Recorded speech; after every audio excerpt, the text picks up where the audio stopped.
Today we are discussing continuity with our lower limb fracture. We have discussed the fracture of pelvis. Now we are focusing today the part of the pelvis which is acetabulum. So acetabular fracture, usually it is the result of high energy trauma, because this acetabulum is covered with a lot of muscles, and to reach up to that force need a high energy trauma. Usually acetabulum is divided into 4 segments: anterior column and anterior wall, and posterior column and posterior wall.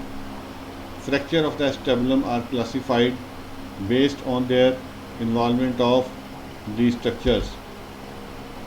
These are different.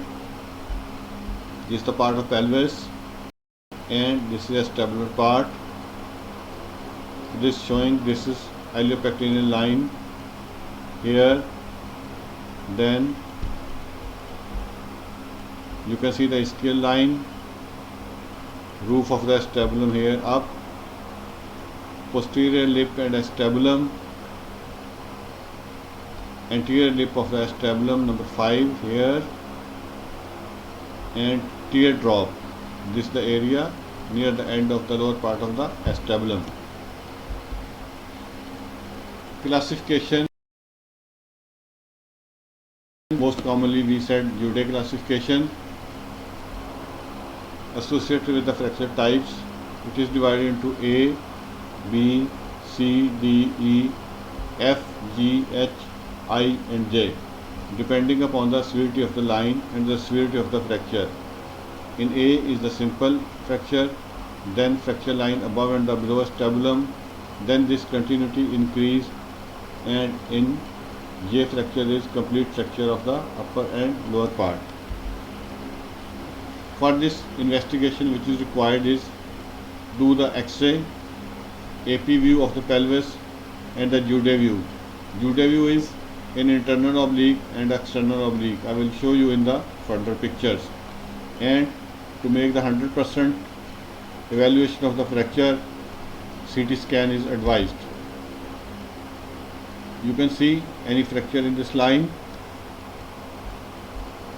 There is a little doubtful shadow over here. Then you see the other view of the X-ray. No obvious line you can see here. Here you can see fracture line going in the roof of the acetabulum, and there is fracture line over here as well. If you are not clear in X-rays, then you have to see the CT scan. CT scan will show if there is a minor fragment of the fracture is displaced from its position. You can compare this side which is fracture and this side which is not fracture. So this is center is the head of acetabulum, this is the head of femur and acetabulum. Here head of femur and acetabulum around, but here is the fracture part which is displaced and shown in the CT scan. This is 3D CT scan.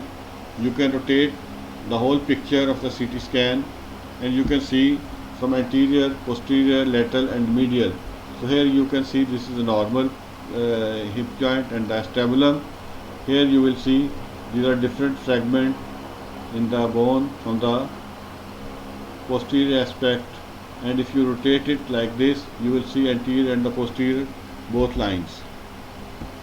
Regarding the treatment of acetabular fracture, there is some indication for non-operative treatment if the fracture is not displaced or minimally displaced. Minimally displaced means up to 3 mm. Some of the books and some surgeons are in favor of that. Even if the fracture is 5 mm displaced, don't operate it. Treat it non-operatively or conservative treatment.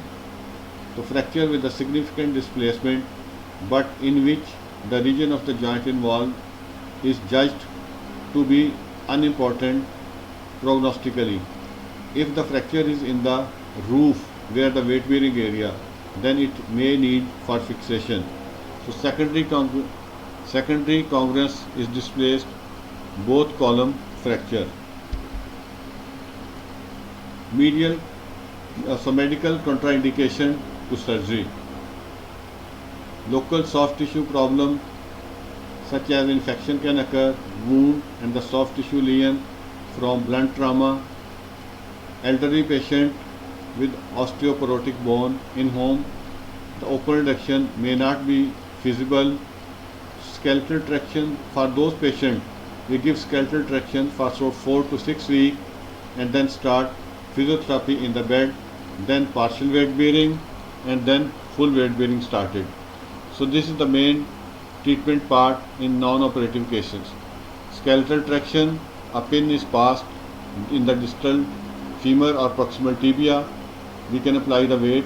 With the weight, the fracture becomes in its normal position, and then we continue the weight for some time, from up to 6 weeks, and then we start physiotherapy of the patient in the bed, then started partial weight bearing, then full weight bearing. So indication of operative treatment is that an acetabular fracture with 2 mm or more displacement in the dome of the acetabulum, this especially in the dome of the acetabulum where the weight bearing area. Any subluxation of the femoral head from a displaced acetabular fracture noted on any of the three standard X-ray views. So more than 50% of involvement of the articular surface of the posterior wall or clinical instability with the hip flexion to 90 degree in posterior wall fracture. Incarcerated fragment in the acetabulum after close reduction of a hip dislocation. This means if the hip is dislocation and there is fracture of the acetabulum as well, when we relocate the hip and any piece of the bone is entrapped in between the joint line between the head of femur and acetabulum, and it will not allow the patient to do weight bearing. So in this case, when any intra-articular fragment is there and it is confirmed on the CT scan, then we need to do the surgery for that patient to remove that small free piece and then fix the fracture of that area.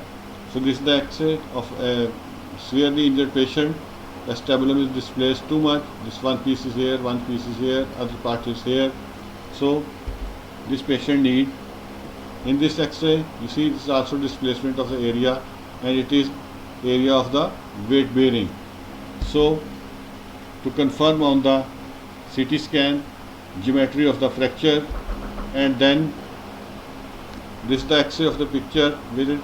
The joint is fixed with the plate and this is fixed with the plate and screw. This shows the head of the femur is also fractured. This is another X-ray which shows multiple fragments of the bone are fixed with the plate and screws. Thank you very much.